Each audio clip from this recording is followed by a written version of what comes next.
Bismillahirrahmanirrahim. Assalamu alaikum dear students. I am Rukhsana.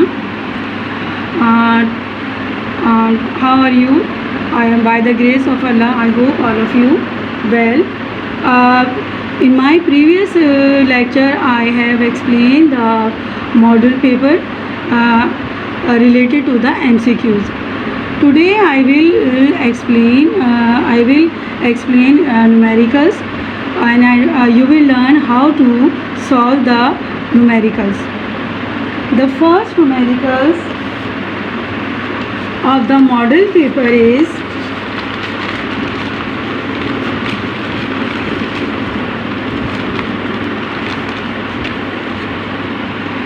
a ball is dropped from a tower.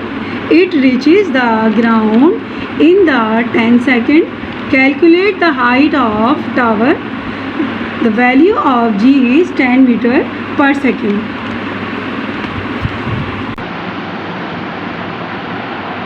This numerical, ये आपका ये वाला numerical जो है चैप्टर 3 से काइनेमेटिक्स लीनियर मोशन, जो फिजिक्स की ब्रांच मैकेनिक्स से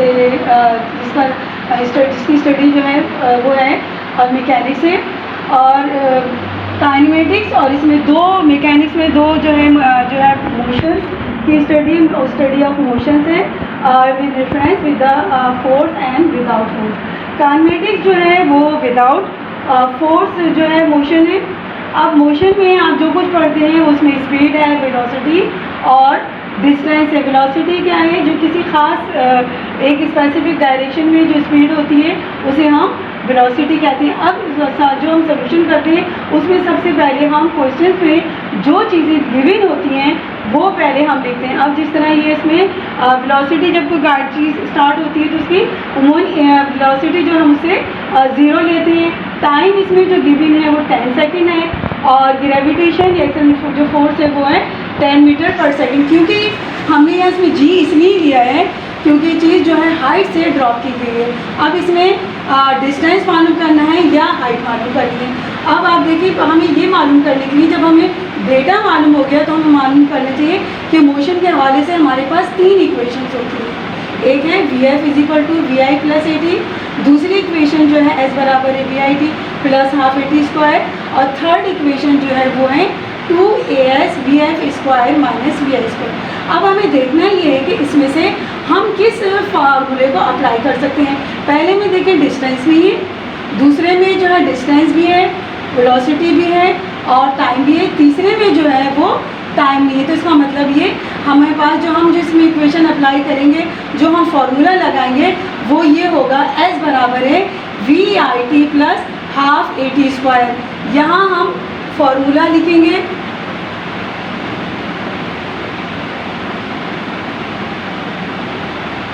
S = VIT + ½ GT². A की जगह जो हम G लगा लेंगे और S जो है वो हमारे लिए हाइट के लिए. अब इनिशियल वेलोसिटी 0 है, 10 यहाँ पे लिख कर दिया, यहाँ हमने हाफ लिख दिया. G की वैल्यू गिवन है वो 10 लिख दिया. टाइम भी हमारे पास गिवन है 10². अब 0 का आपको मालूम है, जब हम किसी चीज़ से मल्टीप्लाई करते हैं तो उसकी वैल्यू 0 आ जाती है. अब इसके बाद जो है हाफ को हमने, जब ये 10, क्योंकि 10² है इसलिए हमने इसको 10 को दो मरतबा लिखा, 2 को 10 से वो डिवाइड कर दिया तो 5 आ गया. अब ये 5, 10 × 5 क्या होता है? 100 होता है. 5 को जब हम 100 से मल्टीप्लाई करेंगे तो क्या आएगा? मीटर आ जाएगा, 500 मीटर. यानी इस क्वेश्चन में जो हाइट पूछी गई वो कितनी है? 500 मीटर. अब हमारे पास जो दूसरा क्वेश्चन है वो है 150 gram bullet is fired from 15 kg with velocity of 100 meter per second. What is the velocity of recoil of the gun?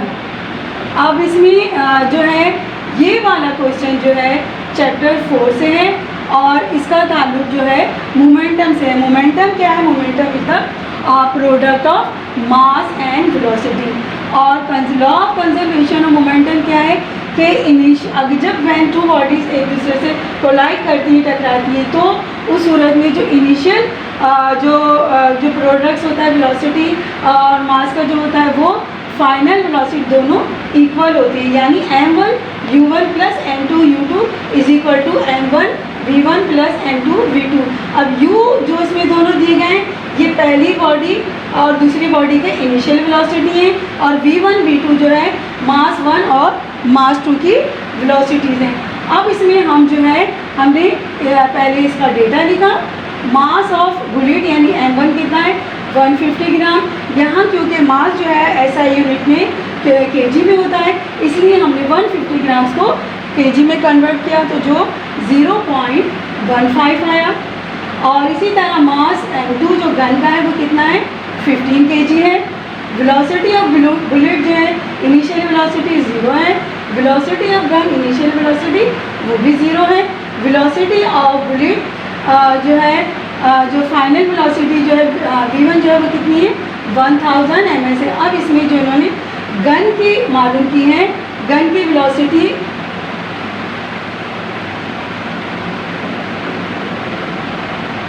वो हमें मालूम करनी है। अब फार्मूला हमारे पास, अब हम क्योंकि हमारे पास ये चीज़ें आ गई तो इससे हम फार्मूला हमारे पास क्या है m1 u1 plus m2 u2 is equal to m1 v1 plus m2 v2। अब यहाँ हमने इनकी वैल्यूज़ पुट कर दी। 0 से हमने जब 0 से मल्टीप्लाई किया तो क्या होगा, इसका आंसर 0 ही होगा। अब ये यहाँ जो है हमारे पास 0.15 है, क्योंकि यहाँ डेसिमल है इसलिए इसको हटा के मैंने नीचे 100 लिखा है। 100 को ये 2 0 से कैंसिल हो गए तो ये 10 आ गया। अब ये हो गया 150 और ये 50 v2 आ गया, यानी 150 plus 15 v2 is equal to 0। अब 15 v2 यहाँ गया, जब 150 इधर आएगा तो ये माइनस में हो गया। इसको जब हमने कैलकुलेट किया तो हमारे पास जो रीडिंग आई वो -10 मीटर पर सेकेंड। अब यहाँ माइनस हमने क्यों लगाया, माइनस इसलिए लगाया कि बुलेट तो आगे की तरफ जाती है लेकिन उसका जो झटका जो गन का होता है वो पीछे की तरफ, गन जो थी वो पीछे की तरफ मूव करती है, इसलिए इसको हमने नेगेटिव से जो है यहाँ वेलोसिटी जो है हमें नेगेटिव से शो की है। इसके बाद हमारे पास थर्ड जो मॉडल पेपर में क्वेश्चन है वो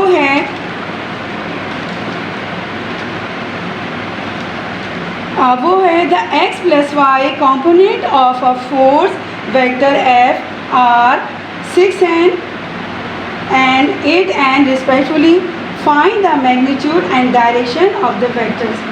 ये क्वेश्चन जो है, ये सम जो लिया गया है वो चैप्टर 6 वेक्टर से लिया गया है, और इसमें जो डेटा दिया गया है वो fx जो है 6n है न्यूटन से, fy जो है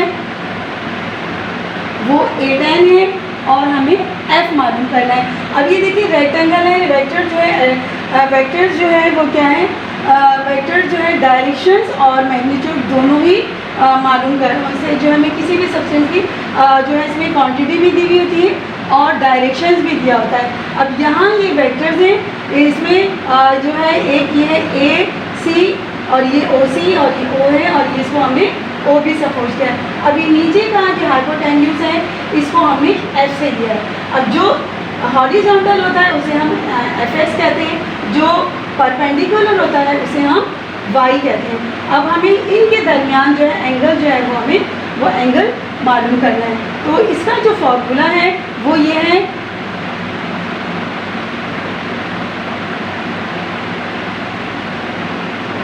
F is equal to F X square plus F Y square. तो अब इसमें f जो है एफ एक्स की वैल्यू कितनी आई 6 आई, तो हमने यहाँ 6 लिख दिया। y की वैल्यू यहाँ पे 8 आई, इन दोनों का होल स्क्वायर किया तो 6 6 दा 36 और ये 8 8 दा 64 हो गया। इन दोनों को जब हमने ऐड किया तो ये 100 हुआ, और 100 का स्क्वायर रूट क्या है 10 है, तो यहाँ हमारे पास वैल्यू कितनी आ गई 10। अब इसके अलावा हमें डायरेक्शंस मालूम करनी है, यानी हमें tan थीटा जो मालूम करना है। tan थीटा किसके बराबर है F Y upon F X के बराबर। एफ वाई की वैल्यू 8 है, 6 की वैल्यू ये है। अब हमारे पास जो है अब हमें थीटा की वैल्यू निकालने के लिए tan को हम इधर लेकर आए हैं, तो ये 1.33 लिख दिया। 1.33 जो है उसको जब हम ट्रिग्नोमेट्री के टेबल में देखेंगे या अपनी बुक के टेबल में देखें तो ये अप्रॉक्सीमेटली जो एंगल बनेगा वो होगा 53 डिग्री। समझ में आया आपके ये? कि ये जो इस तरीके से हॉरिजॉन्टल जो रे जा रही होती है उसे हम एक्स कहते हैं, और वर्टिकल जो होती है उसे हम वाई कहते हैं। और इनके दरमियान जब हम जो हाइपोटेन्यूज बनता है उसे हम ये करते हैं, शो करते हैं एफ से। तो हमें अब ये फोर्स मालूम करनी कि हमें यहाँ पे जो है कितनी फोर्स अगर हम लगा रहे हैं तो उस डायरेक्शन में कितनी फोर्स बनेगी। इसके बाद हमारे पास जो है वो जो है क्वेश्चन नंबर 4 जो है वो है a force is applied perpendicularly in a door 400 centimetre wide which required a torque of 1200 Newton per meter to open its, what will be the minimum force required। अब देखें ये जो है टॉर्क जो है चैप्टर 6 से है इक्विलिब्रियम से।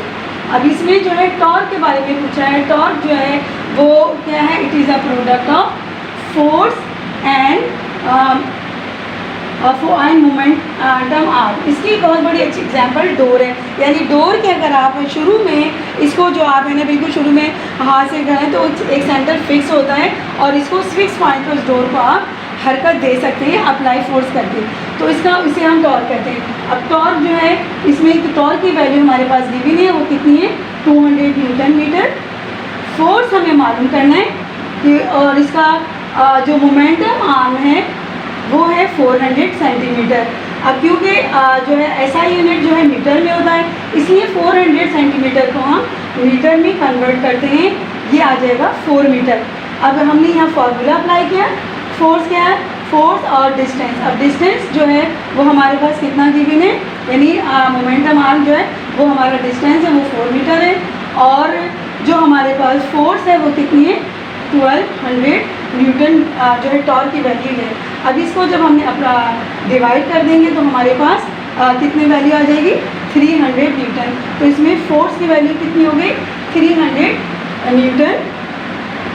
इसके बाद है हमारे पास question number 5 a string. Model paper में जो क्वेश्चन नंबर 5 है वो है a string 2 metre long use to what why of 1200 gram stone in horizontal circle at a speed of 2 meter per second, find the tension in string।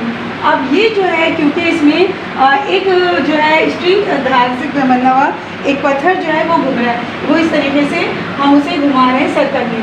तो circle का जो होता है जो रेडियस होता है, सेंटर जो होता है किनारे से जो उसके साइड एजिस से जो होता है उसे हम रेडियस कहते हैं। यहाँ जो ये रेडियस है इसको हमें एज ए लेंथ लेते हैं। टेंशन भी क्योंकि एक फोर्स होती है जब किसी धागे से कोई चीज़ लेते हैं तो उस पर एक फोर्स अप्लाई होती है तो उसे हम टेंशन कहते हैं। तो यहाँ जो है हम यहाँ पे अब हमारे और यहाँ पे जब कोई चीज़ घूमती है मूव करती है तो वो क्या होती है उसमें वो एक स्पीड होता है। यानी स्पीड क्या है, जब कोई बॉडी किसी यूनिट टाइम में कोई डिस्टेंस कवर करती है वो स्पीड कहलाती है, या उसे हम वेलोसिटी कहते हैं अगर वो किसी डायरेक्शन में। तो हमारे पास डेटा क्या गिवन है, डेटा है स्पीड दी गई है हमारे पास 2 मीटर पर सेकेंड। लेंथ जो है वो कितनी हमारे पास 2 मीटर जिसे हमने रेडियस को कंसीडर किया है। मास है 200 ग्राम। अब इसे भी हमने यहाँ पे केजी में कन्वर्ट किया है, इसको हमने डिवाइड करके ना ग्राम्स को हमने कन्वर्ट किया है तो 0.2 kg में आ गया, क्योंकि यहाँ जो है एक किलोग्राम 1000 से जब हम 200 को डिवाइड करेंगे तो 0.2 आएगा। टेंशन हमें मालूम करना है, टेंशन भी क्या है फोर्स है, जिसका फार्मूला क्या है F = mv² अपॉन r। ठीक है, यानी रेडियस। अब इसमें 0.2 जो है मास की वैल्यू है, वेलोसिटी की वैल्यू 2 है और जिसे हम होल स्क्वायर करेंगे, और यहाँ पे जो है रेडियस जो है उसकी वैल्यू जो है वो कितनी है, यानी लेंथ 2 मीटर है। यहाँ ये जो है फॉर्मूले में क्योंकि नीचे तो इसकी वैल्यू हम इधर नीचे लिख देंगे। ठीक है, 0.2 ये आ गया, ये 4 आ गया, 0.8 अगर हम 4 को 2 से मल्टीप्लाई करेंगे 0.8 आएगा। अब यहाँ पे क्योंकि लेंथ की वैल्यू 2 है, इसे जब डिवाइड किया तो ये 4 आ गया, तो फोर्स हमारे पास कर गई 0.4 4n न्यूटन। अब ये आप इन तमाम जो मैंने 5 सवाल अभी जो आपको सॉल्व कराए, इसमें से आप अपनी बुक में अगर आप देखेंगे तो इसमें एक तो ज़्यादातर जो है वो एग्जाम्पल्स में से लिए गए हैं, और दूसरे ये जो है एग्जाम्पल्स के साथ साथ इनकी जो वैल्यूज़ जो है आपकी बुक में या तो उसमें जो है जो न्यूमेरिकल थी उनमें जो है जो न्यूमेरिकल्स की वैल्यू वो कुछ ना कुछ चेंज है। अब यहाँ उसने एक जगह 4 मीटर दे दिया, यहाँ 400 सेंटीमीटर दे दिया है, वैल्यू वही है लेकिन उसको 400 सेंटीमीटर कर दिया है। तो ये आप है ना, आप जो क्वेश्चंस होंगे वो नहीं करेंगे। तो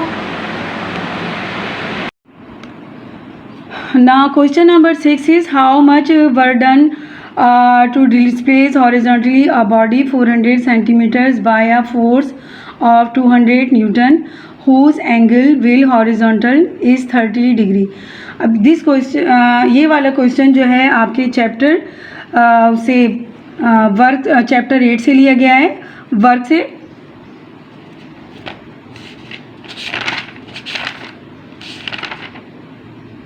वर्क पावर एंड एनर्जी जो है चैप्टर है उससे लिया गया है। तो अब उसमें जो है वर्क जो है वो प्रोडक्ट है किसका, डिस्टेंस और फोर्स का। तो वर्क का जो फार्मूला है वो अब इसमें जो डेटा क्या गिवन है, फोर्स दिया हुआ है 200 न्यूटन और डिस्टेंस या डी जो दिया गया है 400 सेंटीमीटर, जिसको हमने कन्वर्ट कर दिया मीटर में 4 मीटर, और एंगल जो इसमें गिवन है वो है 30 डिग्री। अब ये इसका जो है यानी एफ जो है किस वर्क जो है उसका जो है फार्मूला जो है, अगर आपका एंगल दिया गया, वर्क का खाली फार्मूला जो होता है फोर्स मल्टीप्लाई बाय डिस्टेंस होता है, लेकिन इसमें क्योंकि एंगल भी दिया हुआ है तो इसके साथ जो है हम फोर्स मल्टीप्लाई बाय डिस्टेंस और कॉस थीटा भी लेंगे क्योंकि इसमें एंगल दिया हुआ है। अब इसमें फोर्स की वैल्यू जो है वो 200 है, डिस्टेंस 4 मीटर दिया हुआ है और कॉस 30 डिग्री। कॉस थीटा क्यों लिखा है, इसलिए कि ये हॉरिजॉन्टल, इसमें जो वर्क जो हो रहा है वो हॉरिजॉन्टल हो रहा है।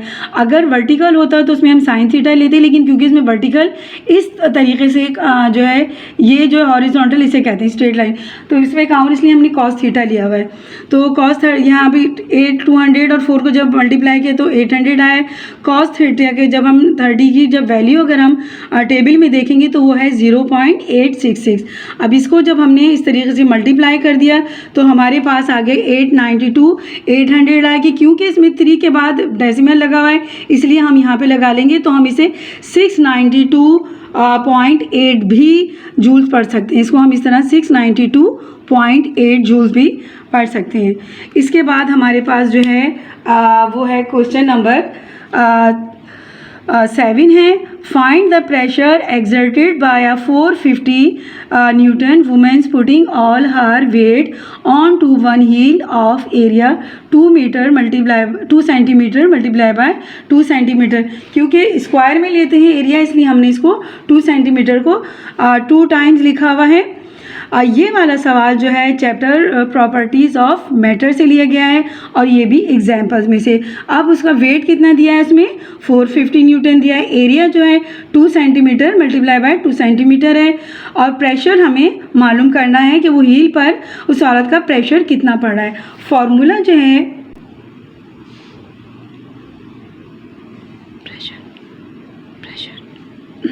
प्रेशर की हमें वैल्यू मालूम करनी है। फॉर्मूला जो है हमारे पास अब ये हो गया,